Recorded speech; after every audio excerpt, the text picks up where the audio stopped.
Hello, welcome to Jackie's Literary Corner. I'm Jackie, and today I thought I would film a tag video for you. And the tag I'm choosing to do, which I thought I had already filmed this tag once before, but it didn't look like I did. I went through all my videos and it didn't look like I had filmed it before. But the intimidating TBR tag. So, let's start with the first question. What book have you been unable to finish? I have quite a few of these because I have this bad habit of starting books, and then if they're, particularly if they're adult books and they're over 500 pages, no, not just 500 pages books, because there have been some books that I recently got, like The Winter People, by, I have that somewhere. By Jennifer McMahon. I started that one and I still haven't finished it, so I haven't gotten back into it. Something fell back there. So I guess my bad habit is that I tend to start books and then I get restless. I don't want to use the B word, but sometimes I just want to read something. I'm in the mood to read something else.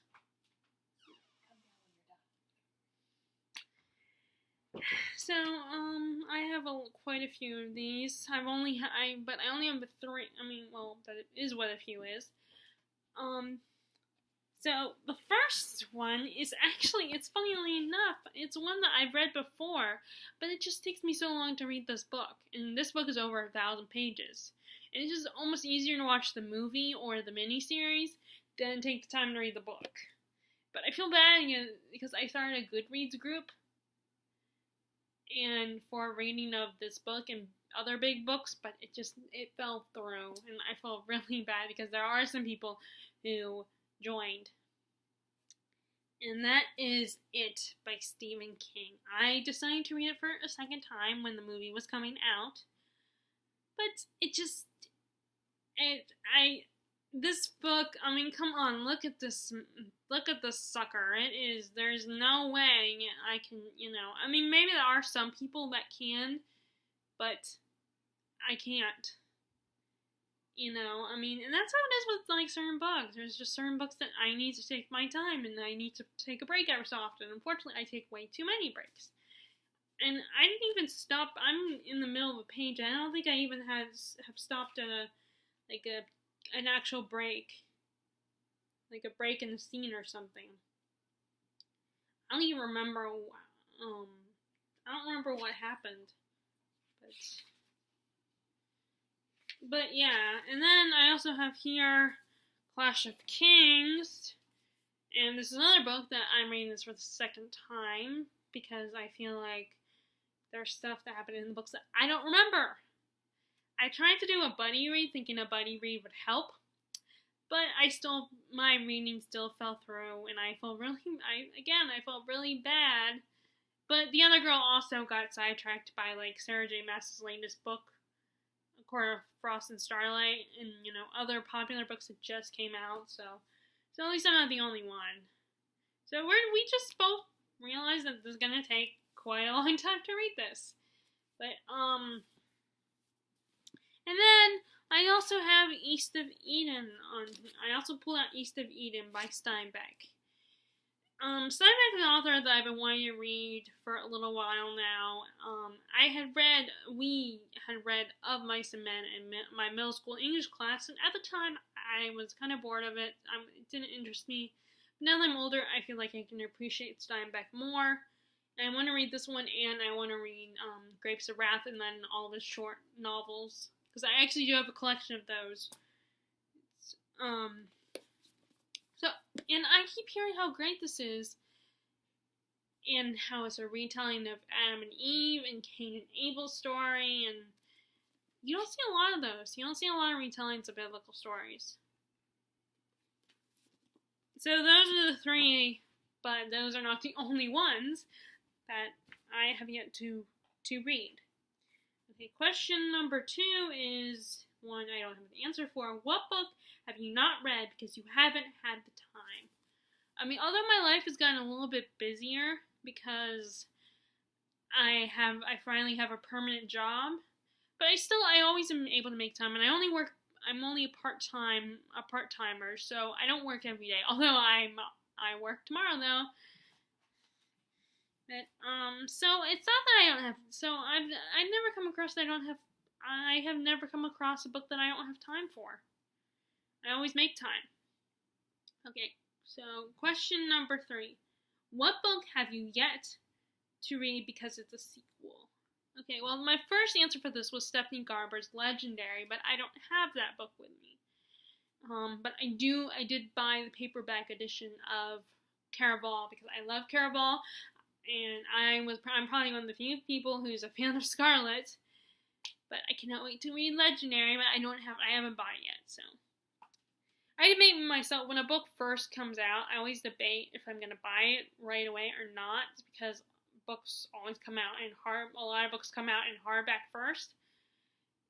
And, hardback's not cheap, so, I mean, it's not too expensive, but I'm just, I try not to buy hardbacks, but I recently got into a habit of doing that now. Because one, watching BookTube, you definitely see the appeal, the physical, aesthetically pleasing appeal of a hardback. And again, I have a permanent job now, so I'm, I don't feel as guilty when I splurge on a book purchase. But I also said, the other 2 books I said were The Raven King, because earlier this year I read Blue Lily Lily Blue. So now I gotta read actually no, I think it was, I read it this year. And now I gotta read the last one, which I actually got for Christmas from my sister. So I definitely gotta read this one. I love these covers. I love how it looks like a painting, these covers. But I gotta read this one as well. And then the last one I said was one that I have started, but I've taken a break since. And this is what happened with the first one too, and that is Cricket Kingdom by Leigh Bardugo. Not that these books aren't good, but again, it's a book that's like, there's so much in the book that I almost gotta take a break from it for a little while. So I'm gonna come back to it at some point. I don't know when. But one day I'm gonna read a book. I'm gonna get to the point where I can read a book this size, or a book this size, or a book that is this size, and I'm gonna be able to read it all the way through with no breaks, except for the little breaks in between where you do your other daily activities like going to work and chores around the house. Okay, so next, damn it. Next question is question number 4. A book you haven't read because it's brand new. And this is also one I don't have in my possession yet, and that is A Court of Frost and Starlight. That is the novella and kind of in between book between the first trilogy and then the new set of books that Sarah J. Maas is gonna write. So, and I know that one has gotten a lot of negative reviews because people were very disappointed. Some people did not remember that she said that it was going to be a novella. And that's not the reason. Their opinions don't influence me, because what I'm saying is I still want to read it despite that. But I have not come around, because first I feel like it's part of the series, so you gotta read it. Even if you're not happy with it, even if you're disappointed, I feel like you should although some people could argue that you don't have to read it because nothing really happens. But I'm sure there are things in that book that kind of link, that hint, and give you clues to what's going to happen in the next book she's going to write. So since I haven't read it, I don't know if it's really important, but I feel whether it's important to the series like Tower of Dawn is important to Throne of Glass or not, I still feel obligated to read it because it's part of the series either way. I just haven't, like I said, I just haven't watched, because one, I haven't even gotten to Tower of Dawn yet. I still gotta read Empire of Storms. Although what I'm thinking about doing is, because people say that Empire of Storms and Tower of Dawn happen on the same timeline. They're just the same time. They're just in different. The characters are and the books are on different continents in the world. So I'm thinking maybe I can read them at the same time. Kind of like what I'm thinking about doing for the fourth in the fifth book for a Song of Ice and Fire series, because again I think they happen at the same time. So, but then again, maybe that'd be a bit too much. I don't know. But yeah, Court of Frost and Starlight I haven't even bought yet, just like I haven't bought Legendary yet. But I will soon. I don't know when though. Okay. And the next one is, this is one I don't have an answer for, and this is question number 5. A book you have not read because you read a book by that author and didn't enjoy it. And I can't think of one. I've enjoyed most of the books I've read. I mean, maybe there are some that I was like, oh, this is just okay. But even then, I will still continue pursuing through that author's library or backlist of books, even if the book that I currently read from them is just okay. And there's some authors that I will only read one thing from.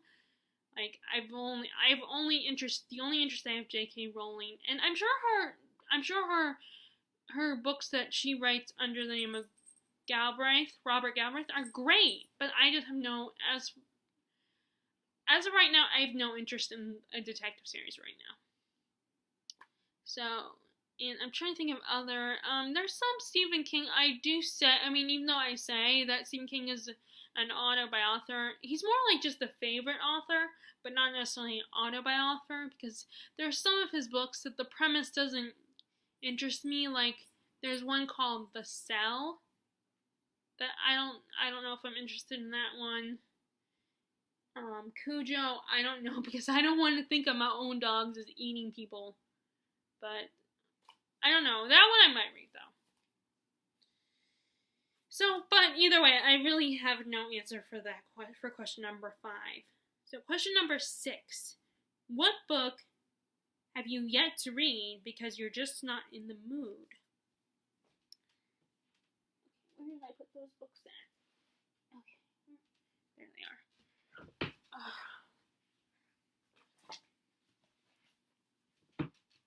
Okay, the first book I said was John Adams by David McCullough.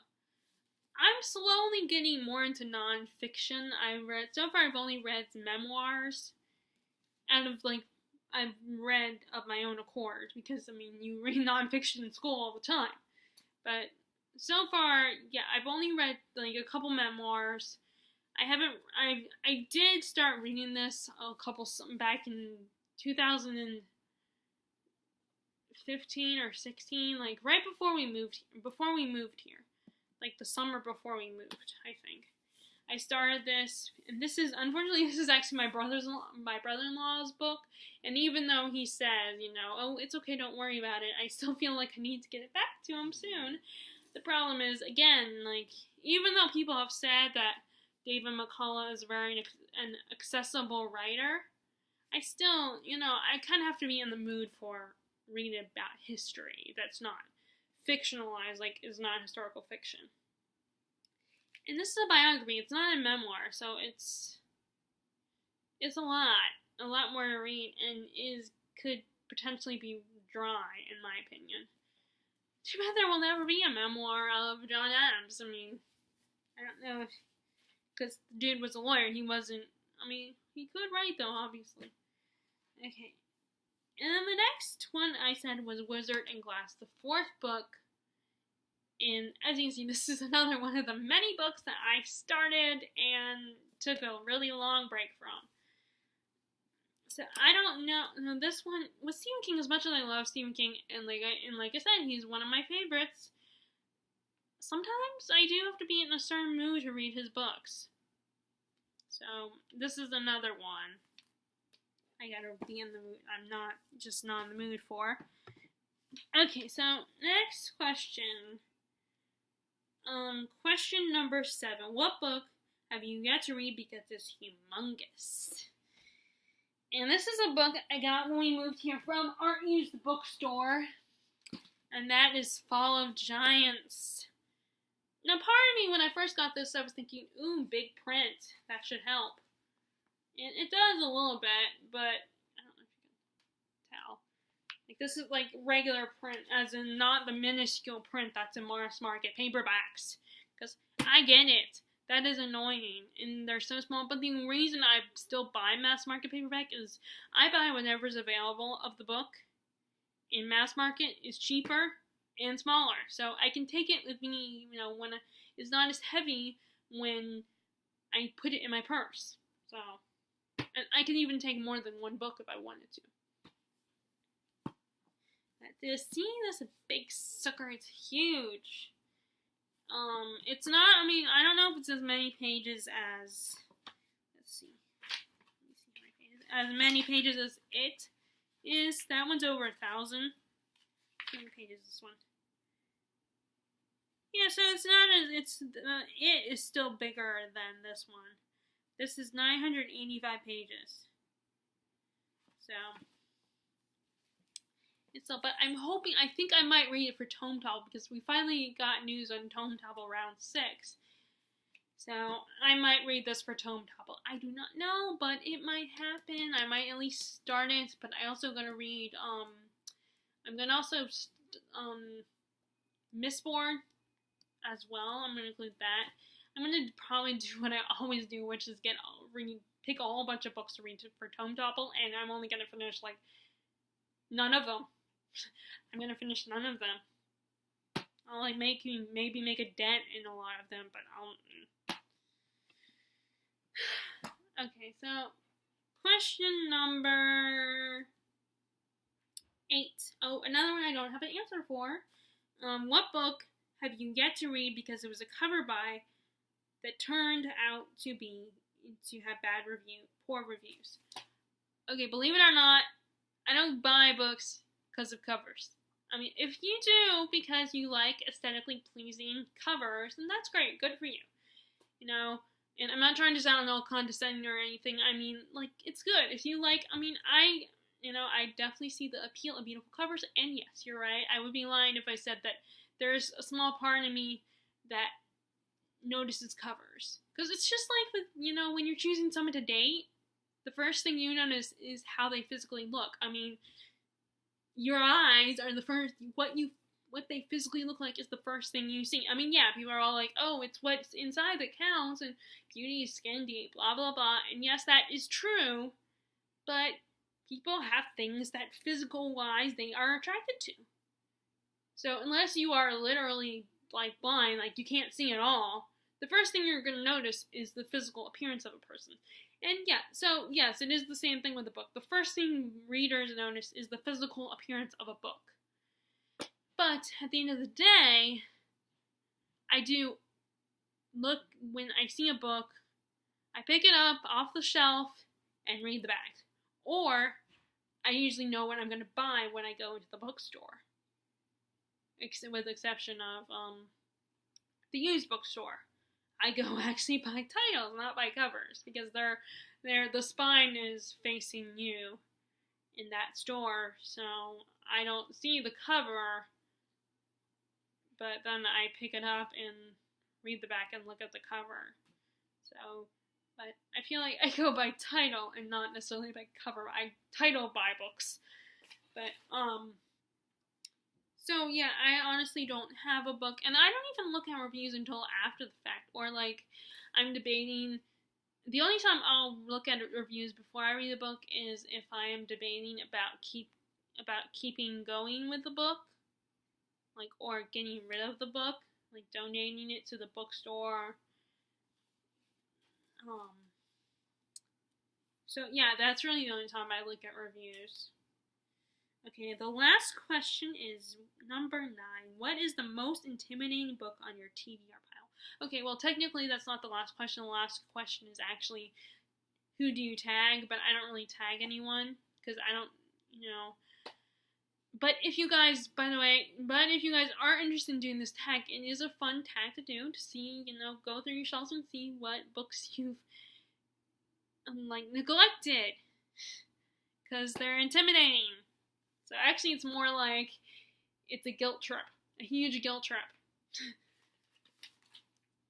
And that is, and I said, because I think what I did, why I think I filmed this tag before, is I did it on before I got a channel and everything, I used to pose these questions from tags on my Facebook group for books. So I think what probably happened is I probably did this tag on my group on Facebook, and that's why. Or I thought about what my answers would be if I filmed this tag. So it's the same. Basically, my point of mentioning that to you guys is because I think this is why this particular book that I'm about to mention, I think I used that book before in an answer for that kind of question. And that is Alexander Dumas is The Count of Monte Cristo. See, look at that big butt book. That ass butt book. This thing is like huge. I even put an address label in it. Although now that label doesn't count anymore. I need a new address label. Maybe, since I already have one, maybe I should have my mom put the other one. Not that I'm ever going to leave this book anywhere, but yeah, look at this chunker. Yeah, I feel like this is my most intimidating. I mean, originally I probably was like Lord of the Rings was my most intimidating, but I know Blasphemous, but I took Lord of the Rings off my shelf. I'm not getting rid of it. I'm not donating it. I'm actually setting it aside in case my nephews are ever interested in reading it. And maybe if they are, I'll read the books myself. But I've only read The Hobbit with that series. So that could have potentially been the answer to this question. But no, I chose this one. Look how big this book is. Let me see if it's as long as it. Although, if I can read it, and I have read it before. This is my second time reading Stephen King's book. So, if I can read that one, I should be able to read. Yeah, this is in the 1,000-page mark, too. It looks like. Where is it? Yes. 1,000. Yep, it's 1,000-page mark as well. So, I don't know if this one is longer or it is longer, but yeah, so I've read it before, it takes me a long time to read it. So, I remember loving the movie, the movie with Henry, I think it's Henry Cavill. I can't remember. Dumas, I wonder if he's related to the Galavants. Because that was their original last name. If you watch Gotham, you'll know what I mean by that. So yes, it's most intimidating. So that is my intimidating TBR Pile Tag. Like I said, if you are interested in doing this tag, I don't tag people because I don't know, I feel like I don't know you guys enough to do that. So if you are interested in doing this, please feel free. Like I said, it's basically a major guilt trip. And, please give this video a thumbs up if you liked it, and click subscribe if you are passing through and watching this video and liked it. And much love to my already subscribed people, and I hope you continue to enjoy your reading. Bye!